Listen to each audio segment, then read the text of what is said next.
Society needs business and business needs society. Hi Paul, thanks for joining us today. Hi Ewan. We're going to have a discussion around our risk and reward theme within our research and insights topic, and also your role in leading our technical work on risk for ACCA.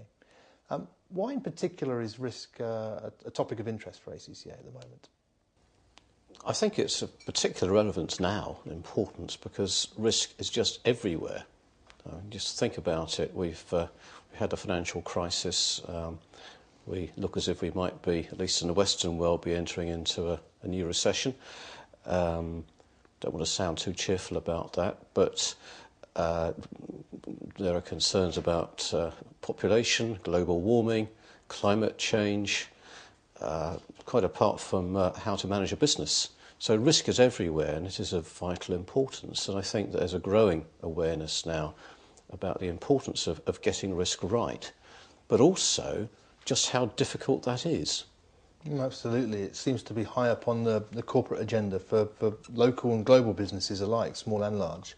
And I think everywhere they're trying to improve their risk management focus. But I think one of the lessons that we've learned from the recent financial crisis with banks is that organisations where we thought we had the most effective risk management proved to be of little help when risks that people hadn't really thought about started to happen. Now you've mined a rich seam of research into what are the sound principles of good risk management and really developed a set of core principles that ACCA stands by. Yes. Can you describe what some of those really foundation principles are? Sure. Well, we identified 10 principles that we referred to in a publication called Risk and Reward, Tempering the Pursuit of Profit.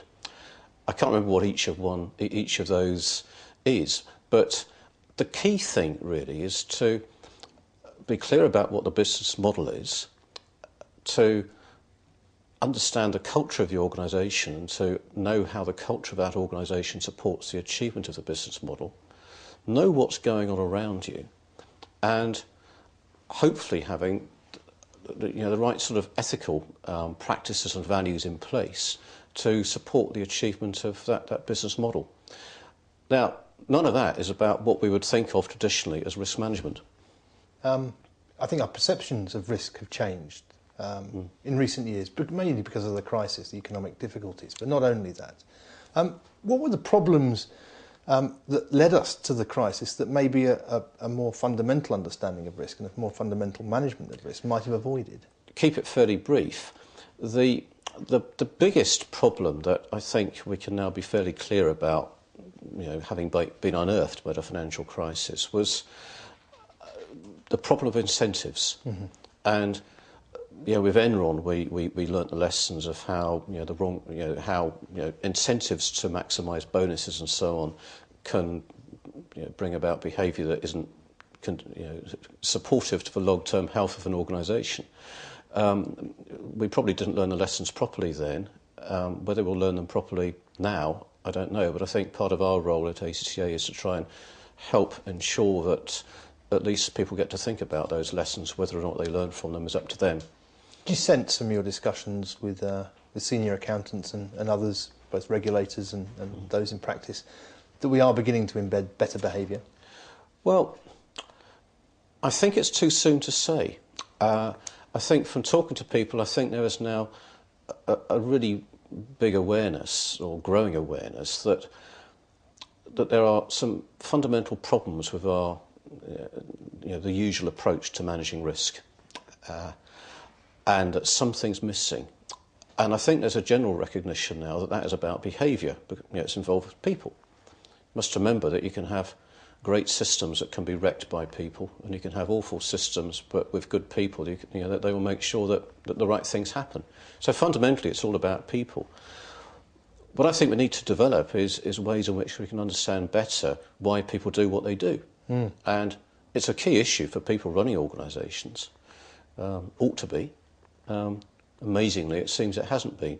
Now, it's difficult, and that's one reason why people have not been doing it, but I think ACCA can work towards pointing a few ways and working with others in how we can get a better handle on it. So is it your belief that the behaviour, good ethics perhaps, starts at the top? Absolutely, yeah, absolutely. It needs to start at the top, and it's no good the senior management or the board of an organisation just saying you've got to be honest or you've got to follow the corporate code or whatever. The top really needs to walk the talk. They need to demonstrate that they really mean it. I mean, sadly, it's all too easy to think of examples that have been in the media recently where that doesn't happen. And if it doesn't happen, then you can't expect the organisation lower down to pay proper attention to the things that matter. I mean, our theme explores not only risk and the way that it's identified and managed and understood, but its relationship with reward. And you touched on this earlier. We've been arguing for a longer-term view of what value creation should look like, a more sustainable view. How is that balance managed in practice? Absolutely. Well, what we're trying to do is to look at risk, within the broader system. There's a great danger for all sorts of professions, and I think accountants are not immune from it either, to think of things in silos. And we all know the problems of silos in organisations, and there's a danger that risk management gets dumped into a silo of its own. And part of our role is to try and broaden the awareness and so people can see how everything links to everything else and where the relationships are important. So it might sound as a gross oversimplification, but to my mind, there doesn't seem to be much point considering risk if you don't think about the reward for taking risk. Why consider risk in isolation? But yet, funnily enough, that seems to be what many people in organisations do. Risk managers, they might facilitate a workshop or they'll come out with a list of risks. They might be related to key controls, they might be related to certain business objectives. But I think rarely does anyone actually go through the exercise of thinking, well, if we take this risk, what are we going to gain from it? Or equally, if we're trying to make a gain, we're trying to make a profit or expand into a new area, what are the risks? We need to weigh them up.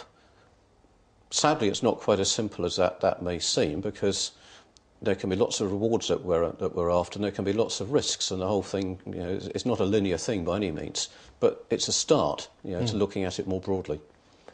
The survey that ACCA has recently carried out in our new report and on the online tool begins to look at how risk is effectively managed. It integrates into the work of accountants.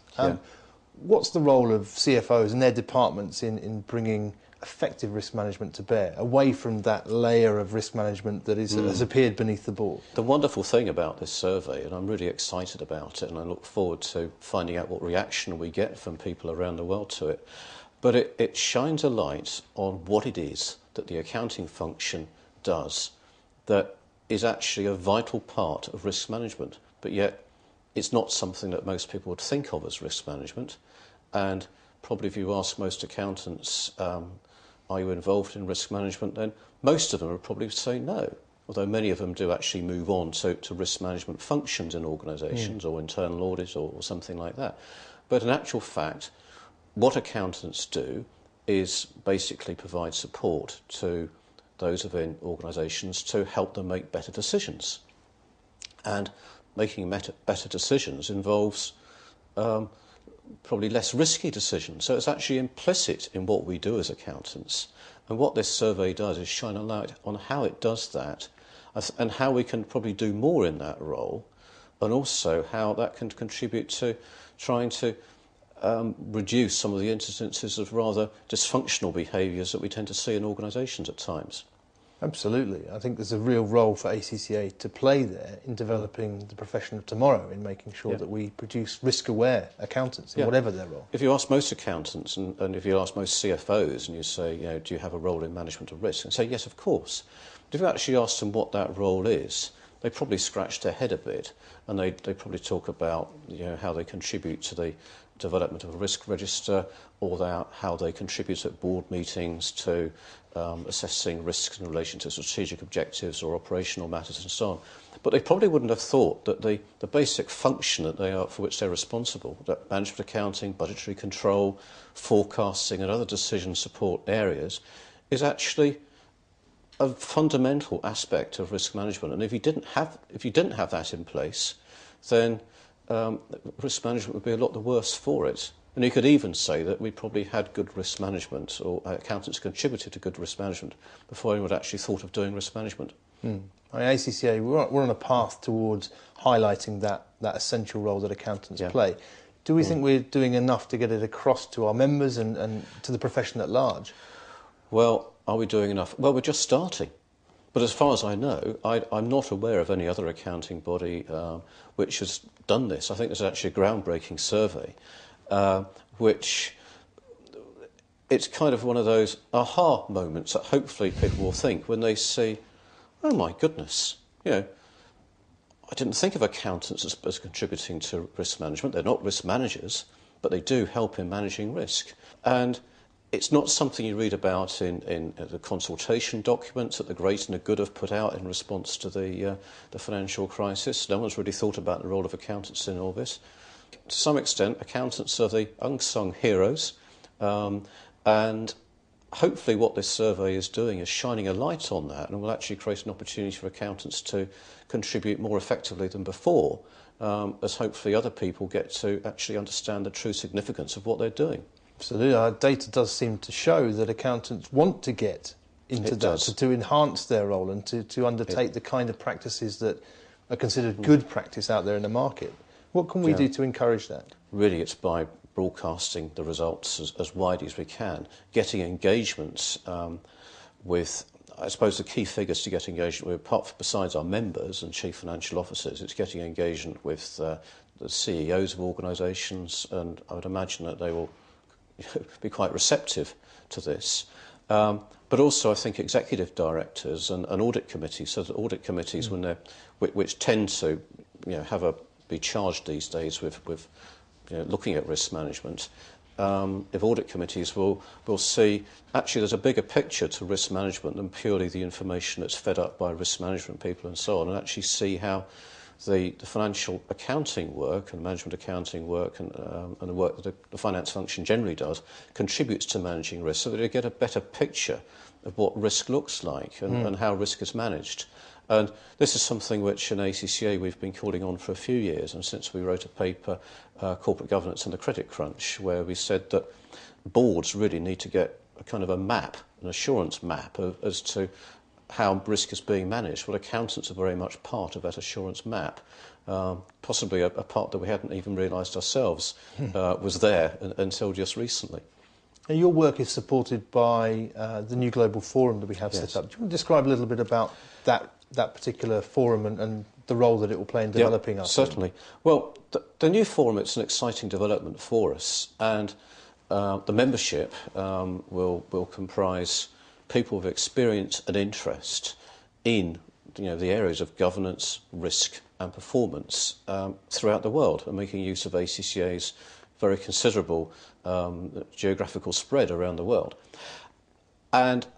But what is particularly interesting for the forum, and what the chairman of the forum is particularly keen on, is how we look at the linkages between governance, risk and performance. Not necessarily in that order, but in a way the chairman sees it as kind of, risk is, if you think of it as a system, where risk is the input, governance you could think of as what is done to mitigate the risk and to ensure an appropriate performance, and then performance is the output. But the forum won't be interested so much in the detail of the individual components of governance, risk and performance, but as I said, in the linkages. I think, once again, I think that is actually quite new. And I think the reason for it is, as I said earlier, about silos. We tend to look at governance as a silo, we look at performance as another silo, and risk as another one. I believe in integration and seeing the bigger picture, and this is our way of doing it, and it's very exciting. Yeah. Excellent. Well, we'll make sure that we explore that in the future and return to that topic. Great. Terrific. Thank you, Ewan.